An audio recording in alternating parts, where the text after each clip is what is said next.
What's going on, everyone? I'm just a typical, average American here today to react and learn about things you should not say in England if you're an American.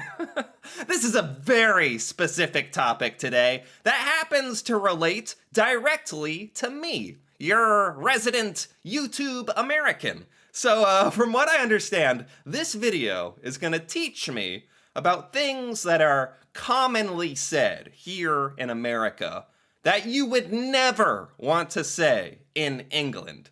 So I think this is going to be absolutely hilarious and probably educational. This is probably stuff I should know. Should I ever encounter someone from England or go to England? This is stuff that I should not say, that I think is normal. Okay, let's take a look. So here, without further ado, are 7 things not to say in England if you're American. Okay. To blow someone off. In America. I get it. I instantly get it. That's hilarious. Okay. I get it. This is definitely something that anyone would say in the United States. This is a very common phrase. Use it all the time. To blow someone off means to not show up, to make plans with somebody, and then to skip out on those plans, probably not even tell them that you're not going to make it or that you're not coming. You just don't show up. And it's very rude, and it's called blowing someone off. But if even for a moment I think about what this might mean to someone from England, I have some ideas. That's funny. I'm curious. Despite overwhelming odds to the contrary, this phrase does not mean... I'm trying to think of a suitable euphemism. It doesn't mean fellatio.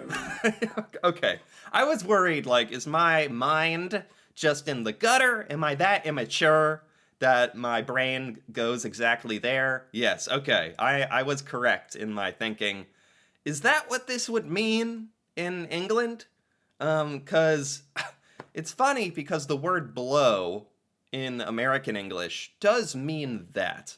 Exactly what he's talking about. But this phrase, to blow someone off, for some reason it's just, no one even giggles when someone says this. It's just such a normal phrase. I've never even thought about it this way until this moment. Okay.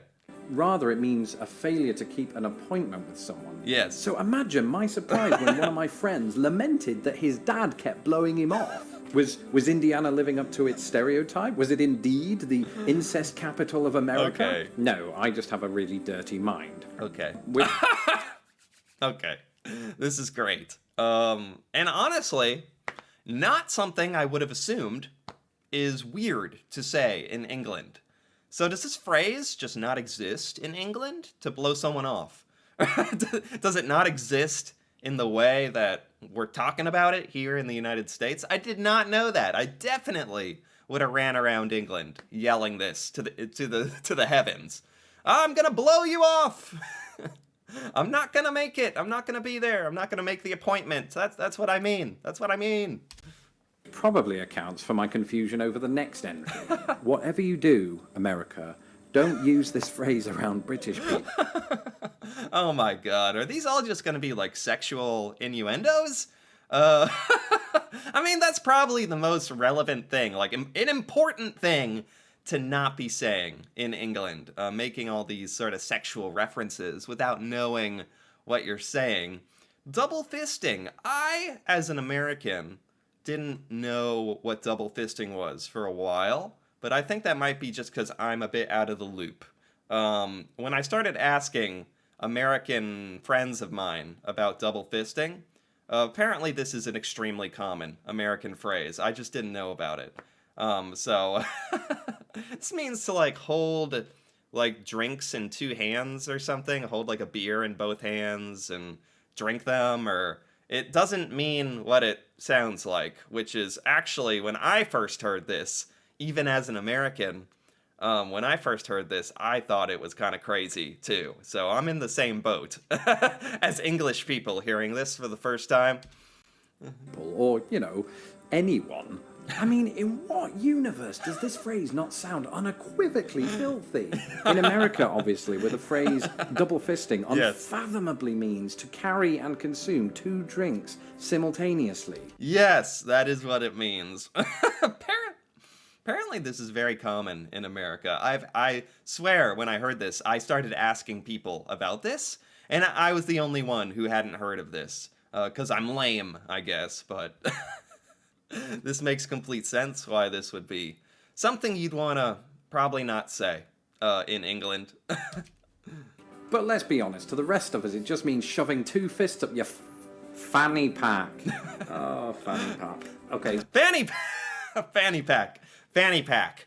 I do know this one because of a video I watched a while back about English slang taught me that the word fanny means something different in England. Here, a fanny means your butt. And we don't really even say it that much. And there is an item called a fanny pack, which is a tiny little bag that you wear around your waist, and it kind of sits on your hip or your butt or whatever. And it's called a fanny pack, and it's not even a funny word. Like, we don't even think of it as strange. But when I learned what this word means in England, I was shocked. I was shocked that we're out here just saying fanny pack, not even knowing what we sound like to people in England. It's been said many times, right? But fanny has 2 very distinct and yet equally biological meanings on either side of the pond. Yes. While both countries can Yes. probably agree that this travel accessory is the worst fashion faux pas since shoulder pads, the 2 can't agree on what the accessory should be called. The American term fanny pack has long been the What is this called in England? I haven't even thought about that. There must be fanny packs in England. But what's it called? source of amusement in England, where the word fanny means a lady's part. For Right. our part, no pun intended, the Right. British call it a bum bag. You know, bum me. Oh, a bum bag. A bum bag. See, that's funny to us Americans. Fanny pack might be kind of be funny to people in England, but from my point of view, bum bag is a silly, funny word. Meaning, just as fanny does in America, your arse. And so with all Bum bag. It's funny because fanny pack basically means butt bag or bum bag, just with different words. this talk of human orifices, now might be the perfect time to hit up our next entry. Oh, boy. That was intended. Actually, Wednesday might be a better time to hit up this next entry. Oh my god, as soon as these words pop up. So this is hump day. As the second these pop up, I am immediately able to step outside of my American point of view and realize these are funny words when you actually objectively look at them. But they're just so common here in the United States. I don't even think about hump day being like what kind of double meaning that could have. Hump day means Wednesday. Like, Wednesday is the middle of the week. It's difficult to get through Wednesday. It's like getting over a hump. It's hard. It's difficult. Or you could view this as hump day. The day of humps. The day of humping. Maybe. Because Wednesday and hump day to Americans are one and the same. Yes. The story goes that hump day, coined in 1965, is a Oh. friendly term suggesting Americans are past the hump of the earlier week, but to Brits it just sounds like an excuse to have some rumpy pumpy. Hump day. Oh my god, this video is amazing. It's also very entertaining to me that I can tell why these are things you shouldn't say in England. It's a bunch of double meanings that I've never even thought about once before until now. Okay, I have to admit, there's no actual evidence to suggest that this one is exclusive to America. But what I can say is this, I first heard it in Hold up, rim shot. All right, so we're moving to rim shot. This might be an American term, But similar to double fisting, which I didn't know till deep into my adult life, as an American even, I I don't really know what a rim shot is. Sounds like something alcoholic, or something really bad. Rim shot.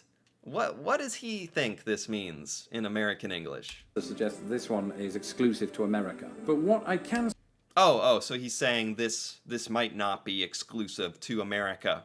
That makes sense because I don't even know what rim shot means. say is this: I first heard it in America, so that's good enough for me. Okay. Now, officially, Americans and potentially others use the term rim shot to mean that bum thing. Oh, maybe that's what it's called. America is so big. The United States is so gigantic. There is slang and there's words and phrases that exist in certain parts of America that I haven't necessarily heard of. Maybe rim shot is one of them. The drum thing, that you do after a joke. That could be called a rim shot. I don't know. Maybe. That people say when somebody's told a terrible pun. Now, obviously, I'm not going to sit here and explain to you why I think the word sounds really coarse. Just is that just if that's what it's called? That's what it's called. Does this necessarily sound bad or dirty to people in England? If you heard the word rim shot, would you immediately be like, "What are you? What? What are you getting at?" If we said fanny pack, okay, I get it. I get that. But a rim shot, I don't know. It sounds like it could be a drink. Apparently it means a certain drum beat or... go and Google words that sound like rim shot and then clear your history immediately. Oh, yeah. America, it's time you and I had a sit down and talked about the verb to pet. To pet? The verb to pet? To pet the dog. Is this means something else in England? How can this mean something else? What? I've never heard of this one, and just by reading it, no alarm bells are going off in my mind right now. To pet the dog, to pet them, like pet them on the head. Oh yes, very, innocent enough. What could this mean in England other than to pet the dog? I don't get it. So a long time ago, in a country far, far away, England, public swimming baths throughout the land added one very crucial but very silly directive to their fascist agenda. No petting in the pool, mate. Don't know why it was in that accent. Pools started saying no petting? What other meaning does petting have in England? What is this? But it was. Yeah, no petting in the pool. This was a distinctly 1950s way of saying, please refrain from putting your tongue in that person's throat. What? Wait, what? Since when? When did this happen? What? To kiss, to make out, to put your tongue in someone's throat is petting? Okay. I've never heard of that before. Is that well known? Is that a common English phrase, English word, petting, to mean that? Really? What? So, if you ask an English person, can I pet your dog? You're asking them, can I give it a romantic kiss? No dog owner on the... Well, yeah, perfectly reasonable question. I don't even see the problem here. Give the dog a romantic kiss. Is this actually what petting means in England? Are you telling me people in England wouldn't understand if I said, okay, do you mind if I pet your dog? Can I pet your dog? Surely people would understand what that means. Are you telling me pet means something different? Then what do you say if you want to pet the dog in England? I have a lot of questions about this one. I don't know. Planet would be okay with that. Would he? Call the Yorkshire authorities. Yeah. Instead, we would say, can I stroke the dog? Can I stroke the dog? Can I stroke the dog? No. See, now the opposite is happening. That's something that is something you should never say in America if you're English. It's the reverse. Okay, so I shouldn't say, can I pet the dog? You should never say, can I stroke the dog? In America, I had no idea. I had no idea about this. That's hilarious. Actually, that sounds worse, doesn't it? Yes.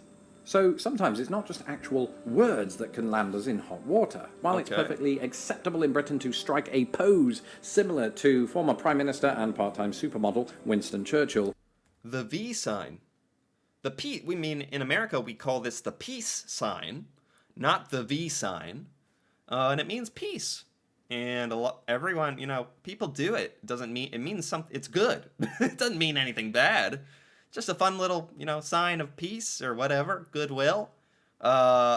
This means something different in England. Really, really. It's not a peace sign. be sure that you do have your hand the right way round. Okay, so don't do that because that means flipping somebody off. Just with What? Turning your hand around means what is the equivalent in America to raising your middle finger at somebody is a peace sign that's turned around? I had no idea. Really? I'm surprised. I've never heard of that. with two fingers. It's kind of like double fisting in a way. It's with fingers. Really? Funny story, actually.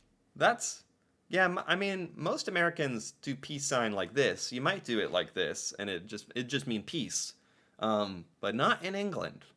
It means like F you, basically. Wow. I remember this one time when a female friend of mine did this to indicate girl power. Like the Spice Girls. I think she was being ironic. Unless you're doing it to the management that gave us the Spice Girls, then it's okay. Just, either way, don't do this to the British people because they will be completely and utterly a little bit miffed. That's crazy. I absolutely, I don't typically go out on an average day and do peace signs everywhere or anything. This isn't the 70s anymore, but I would do it and not really think anything of it. I would do it in England, and I would assume I'm not doing anything crazy. So that's actually obscure. That's a good one to know, actually. I would never have thought of that. That's all for this episode of Lost in the Pond. Be sure to subscribe to... Okay, and there you have it. That was hilarious. And informative. This was by Lost in the Pond, and I gotta give it a like, because that was great. A lot of stuff that's really, really innocent here in America, I swear. The most innocent stuff. I'd never thought of it in like a dirty or inappropriate light until now. I mean, what was some of the stuff? To blow someone off, double fisting, a fanny pack, hump day. Yeah, I understand those. To pet the dog really surprised me, like genuinely really surprised me, as well as the peace sign. I mean, he calls it the V sign. We call it a peace sign. No idea about that one. Yeah, so there's actually a lot here that I did not know, genuinely. And this was educational and funny, genuinely. So I enjoyed this quite a bit. Anyway, if you enjoyed this as well, feel free to give this video a like or leave a comment. And if you're interested in more videos like this, me reacting to English culture or British culture, stuff in Britain I've never learned about or seen before, feel free to subscribe for more. And until then, thanks for watching, and see you next time.